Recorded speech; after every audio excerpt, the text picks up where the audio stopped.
What's up everybody? Welcome to the Stocks channel. My name is Cory and today I'm going to bring you one of the most important videos I think you can possibly watch about the stock market. The information I'm going to give you today is going to give you 3 possible scenarios and it's going to help you navigate the stock market going all the way out to the year 2022.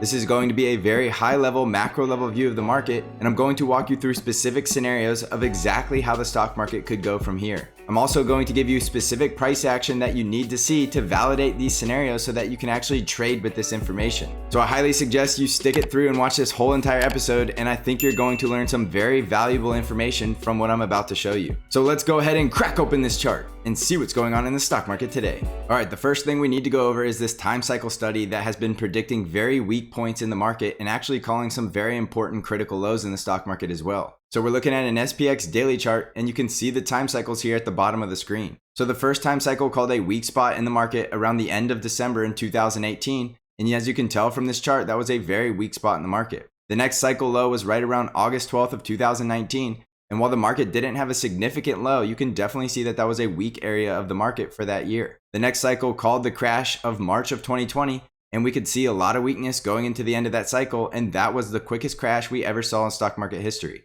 The next cycle low was right around the election at the end of October in 2020, and again we could see that was a very weak point in the stock market. So right now we're coming into the next weak point of the market, which is right around the middle of June of the year 2021, which is just about a month away from now. So going into this weak spot of the market, we are expecting to see some kind of weakness and definitely not strength going into the middle of June. So we're going to use this information in our analysis coming up to predict what's likely going to happen in the next few weeks in the stock market. Also, let's just look ahead real quick and we can see the next cycle is going to take us out to the end of January in the year 2022. So remember these dates, and as you can tell, there's nothing magical about what I'm showing you. It's very easy to look at this chart and tell that these time cycles have been very important in calling very weak spots in the market. There's nothing magical here and there's nothing I'm trying to conceal from your eyes from seeing. You can see it right here for yourself and you can see exactly what I'm talking about. All right, the next thing we're going to take a look at is the NASDAQ 100, and we are looking at the QQQ ETF. So as you can tell, looking at the screen, is I do have my wave count here, and I do think that we're in a very critical point in the market. So right now we're going to walk through 3 scenarios on the QQQs, and I'm going to give you exact price action of what you should watch for so that you know which scenario likely plays out. So zooming in here, you can see my Elliott wave count. Based on what I'm showing you, it does look like we topped out in a wave 3 and we're going down in a wave 4. There is variations of this wave count that we'll go through in the different scenarios, but for starting out, we're going to look at a scenario 1, which is that the market is about to make new all-time highs. Now, the one thing about scenario 1 that you have to remember is that we are coming into that weak spot of the market, which is right in the middle of June. So if the market were to make new all-time highs, it's going to need to make new all-time highs very soon because we do have a weak spot in the market coming up. So if we do use this time cycle study information, we can definitely shoot some holes in the theory that we're going to make new all-time highs. But for the sake of going through all 3 scenarios, let's go ahead and give it benefit of the doubt and let's look at what likely could be going on here.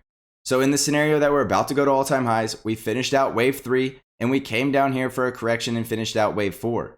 After the wave 4, we would be going up in a wave 5 and we would have price targets of 339 and about 353. We also would have a price target in between right around 345, and the 345 and the 353 would bring us to new all-time highs. However, with a wave 5, there's always the chance that it truncates and it doesn't actually go higher than the top of wave 3. So in that scenario, the QQQs would get to about 339 and that would be the top before the next major correction. That does look like a possible scenario that from here, we could come up to 339, top out and truncate in a wave 5, and then go through a correction and see a weak point by the middle of June. So that scenario does look like it's still possible. And it is possible from here, going up to 339, we would have to go up about 3.7%, which is in the realm of possibilities. So in scenario 1, we're going somewhere between 339, 345, and 353 in the QQQs. Now again, if this scenario is likely to play out, we need to see critical price action for that scenario to happen. So the critical price action breakthrough we would need to see would be a price action break above 332 and then 334.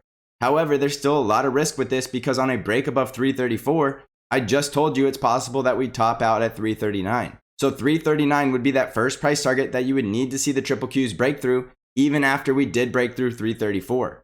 So you would need to see the price action breaking above 339 and then you would know that we likely are going to 345 or 353. Remember, this would all have to happen very quickly because of the weak spot coming in the market in the middle of June. So in this scenario, it is possible we're going higher and we're about to try to make new all-time highs, but we need to break through critical levels. So right now, one of those critical levels is actually $330. And once we hit that target on Friday, we did see massive selling to close out the day. So if we did see an important top, that means this scenario 1 is not likely what we're going through. So let's then go look at the next one, which is scenario 2. In scenario 2, the stock market is not yet done correcting for this wave 4. So in this scenario 2, wave 4 is likely going to be that weak spot in the stock market around the middle of June, and we have yet to finish out this correction. So in wave 4, we would have this sort of ABC correction, and just on Friday, we could have possibly seen the top of the wave B leg, and now we're coming down for the leg C, which is going to bottom out, and that's going to be the bottom of our wave 4. In this scenario, we would need to see a critical price action break below this upward trend line. So that's going to be a trend line break of somewhere between about $320. But even better than that, we'll know that this scenario is more likely going to play out if we do get a price action close below about $322. So in this scenario, you're looking for a price action break below $322, and that means that this C leg could be coming all the way back down to about $303. This is a possible scenario because wave 4 cannot go below the top of wave 1, and wave 1 at the top is right around 297. So this scenario is a valid wave count because wave 4 would be above the top of wave 1, and then we could go from here to all-time highs. So that would match that the weak point in June is actually predicting the bottom of wave 4, and we still have this last leg wave 5 higher to go to new all-time highs after the weak spot in the middle of June. So in this scenario, I'm calling it the market is not yet done correcting, and we're going to see a top out in wave B, and that top out in wave B could bring us all the way up to about 334. So it's possible wave B is not yet done, so don't get faked out if we do start going higher next week. There's still a possibility that we're going to top out around 334 and still come all the way back down to the low 300s and finish out this wave C. So just to let you know, this is the scenario that I prefer. I think this is more likely going to be what we see in the stock market, and coming out of the FOMC meeting in the middle of June, I think we could see the Fed calm the market about inflation, and that could trigger another bull run to finish out this wave 5. In that scenario, we could see the triple Qs going all the way back into the 350s going into the end of summer. That would then predict another weak point in the stock market, which we'll get to in just a little bit. So this is scenario 2, is that we're not yet done correcting for wave 4. Wave 4 would come down into the low 300s, and then we would start breaking higher to new all-time highs. Your price action validation of this scenario is a break and close on the triple Qs below 322. Okay, and then finally for the third and final scenario that I have for you today, it's that the stock market already peaked and we already saw a critical stock market high and we're going into a bear market. In this scenario, this would mean that wave 3 already finished out back here around the middle of February of 2021, and that this was the top peak in the market around where I have wave 3 labeled, and that was actually the wave 5. So we would have had wave 4 down here, we finished a wave 3, came down for a wave 4, and then the market topped out in a wave 5. This is the most bearish scenario because that would mean that the stock market already hit a critical top and we just have yet to realize it. Now in this scenario, we would continue to go down in 5 waves, and we would know it's not going to be the scenario 2 where the market is done correcting and we're going to new all-time highs, because we would come back up after making a low here. Eventually we would bounce. We would need to see the price action not go back above that wave there, and then we would come back down and break back down below 297.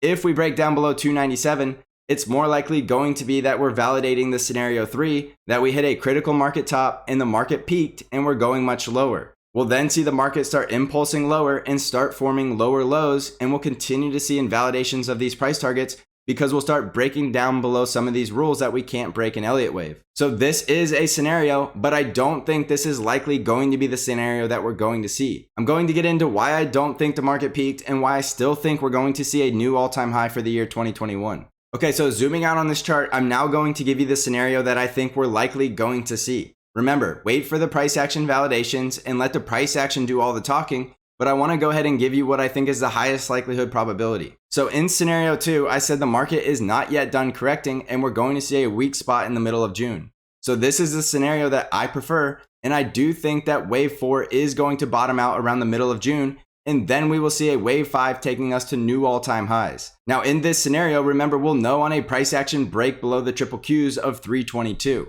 That's going to give us this ABC move to the downside, and we're going to top out in this B wave somewhere around 330 to 334. Remember, if we topped out at 330, We already saw the top on Friday and we're already going into this scenario next week. So pay close attention to the price action and understand how this could play out. So in this scenario, we would see a bottom, the FOMC meeting would go well, and the Fed would convince the market that inflation is not going to be a problem, and we would spawn a birth of a brand new bull rally that would take us to brand new all-time highs. However, there's still the possibility that we're going to eventually see inflation hit this market, and there's another FOMC meeting at the end of September. So in this scenario, I think we would see weakness start entering the market after the FOMC meeting at the end of September, and then inflation would be realized and the Fed would now have to start acting and they can no longer cover it up like it's not a problem. This will likely be the critical market top, and this would be where that wave 5 ends, somewhere around QQQ's levels in the 360s. That would then trigger an impulsive rally to the downside, and then we likely could see a bear market that could take us all the way down into the next weak point of the market, which is going to be somewhere around 2022 of January. That would likely be a 5-wave move to the downside in the beginning of a bear market. That would be a long drawn out bear market because it would start in October and it likely wouldn't bottom until some point at the end of January in 2022. This is the scenario I think is most likely going to play out. So in the short term, we still have weakness coming into the middle of June, and then we'll have strength in the market going in through the rest of summer, and then we'll have weakness around the end of September going into the beginning of October, and that weakness will last and it will be a bear market. So remember, this is mostly speculation because I did give you critical price action triggers that allow you to know which scenario is going to play out. Remember those scenarios and remember the price action triggers because we're staying objective and we want to let the price action do all the talking. Now, typically these videos are for my members only, but I did want to make this video free so that you could, 1, see what kind of content I'm offering my members, and 2, I do want to help protect some of my viewers from this downside move that we could be seeing.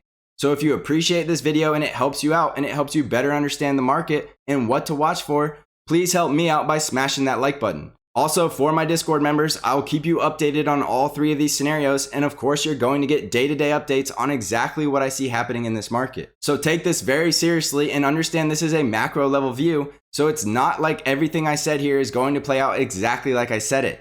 This is just a broad overall view of a high level to help you understand which 3 scenarios are likely going to play out by giving you a price action trigger to understand which scenario is playing out in real time. So remember, on the Stocks Channel Discord, I'll be giving intraday updates and analysis to help you always stay on the right side of the market. If you're interested in joining the Stocks Channel Discord, you can find out how to join by clicking on the link below. So thanks for watching, everybody. I hope you enjoyed this special update, and as always, I will see you in the next episode.